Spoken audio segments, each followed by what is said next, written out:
नागपुर में एक समाज मन सुनने और हैरान कर देने वाली घटना सामने आई है। एक महिला ने दूसरी महिला के कोख से 6 माह के बच्चे को छीन के भागने की घटिया हरकत की है।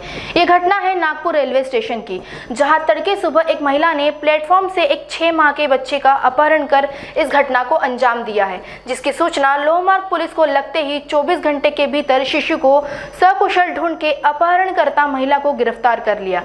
जानकारी के अनुसार ये घटना गुरुवार तड़के सुबह 4 बजे की है, जब अमरापुर राजोरा निवासी दंपत्ति उमाकांत इंगले और उनकी पत्नी ललिता इंगले ट्रेन का सफर कर नागपुर रेलवे स्टेशन पहुंचे। तब उसी सफर में शामिल अपहरणकर्ता महिला सूर्यकांता विश्वनाथ कोहरे भी शामिल थी, जो पूरे सफर पर बच्चे पे नजर रखे उसके साथ घुल मिलने के लिए खेल रही थी। जैसे ही दोनों नागपुर रेलवे स्टेशन पहुंचे तो मौका मिलते ही सूर्यकांता बच्चे को लेकर नागपुर वर्धा ट्रेन से भाग निकली। इधर बच्चे को लेकर परेशान माता पिता ने तुरंत लोहमार्ग पुलिस से शिकायत कर मामला दर्ज कर लिया, जिसके बाद पुलिस ने जांच शुरू कर दी। जांच में सीसीटीवी फुटेज से महिला द्वारा बच्चे का अपहरण करने का खुलासा हुआ, जिसमें आरोपी सूर्यकांता वर्धा स्टेशन से उतर के ऑटो लेने निकली दिखाई पड़ी, जिसके बाद पुलिस ने अपनी टीम को बच्चे की खोज के लिए रवाना कर दिया। शुक्रवार को लोहमार्ग पुलिस ने 24 घंटे में बच्चे को ढूंढ आरोपी सूर्यकांता को गिरफ्तार कर लिया और बच्चे को माता पिता को सौंप दिया।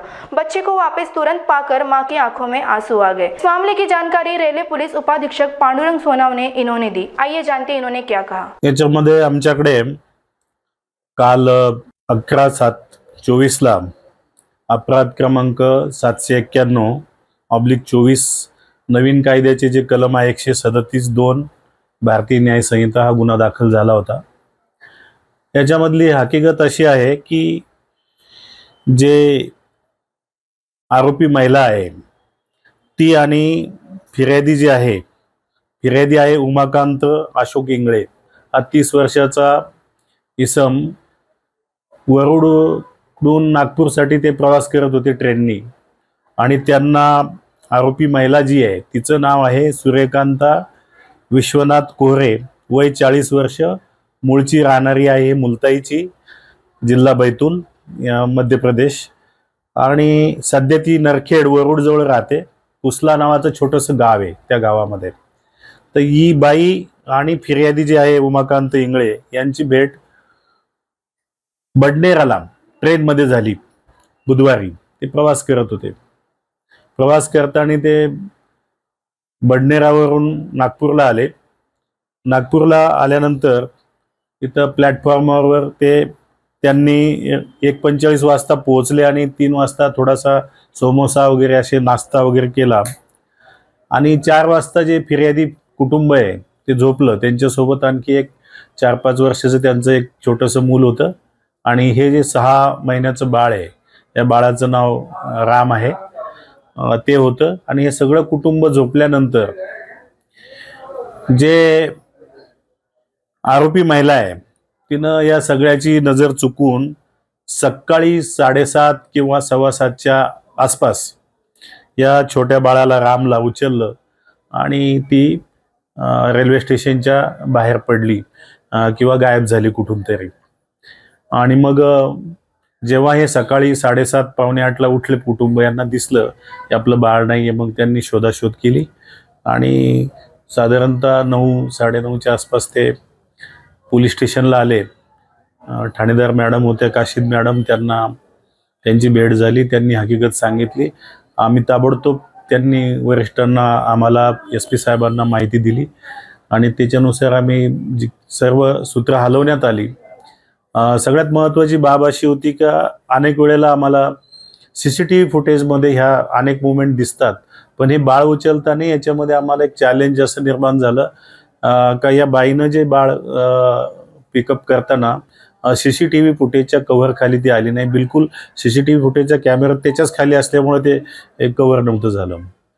बरेच चॅलेंजेस होते, पण नंतर आम्हाला अनेक ट्रेनचे आम्ही जेव्हा सर्व्हिलन्स चेक केले, CCTV फुटेज चेक केले, तेव्हा मेमो जी गाडी आहे जी नागपूरहून वर्ध्याला जाते त्या गाडीमध्ये बाळाला घेऊन बाई दिसली।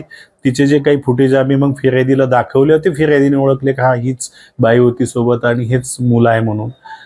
मग पुढे तिकडे आम्ही वर्ध्याला टीम रवाना केल्या, पुढे सूचना दिल्या, सगळ्या माहिती दिली। RPF जे आहे आमचं रेल्वे प्रोटेक्शन फोर्स त्यांची आम्ही सातत्याने याच्यामध्ये आम्हाला ते मदतीला होते आणि सगळीकडे CCTV फुटेजचं चेकिंग सुरू होतं. तर पुढे काही CCTV फुटेजच्या मध्ये बाई दिसली नाही आणि जे वरुड एक फ्लॅग स्टेशन आहे, म्हणजे केवळ फ्लॅग दाखवला जातो ट्रेनला. आणि हे जे वरुड आहे, हे वरुड आहे वर्धा जिल्ह्यातलं एक छोटंसं गाव आहे, पण प्लॅटफॉर्म आहे तिथे. आणि योगायोगाने काही कारणास्तव ट्रेन तिथे थांबली आणि ही बाई नवीन असल्यामुळे तिला ते समजलं नाही. वरुड समजल्यामुळे ती तिथे खाली उतरली. त्याच्यामुळे आमच्या एक असं त्या ट्रेनच्या मधील CCTV फुटेज, ट्रेनमध्ये CCTV फुटेज होतं.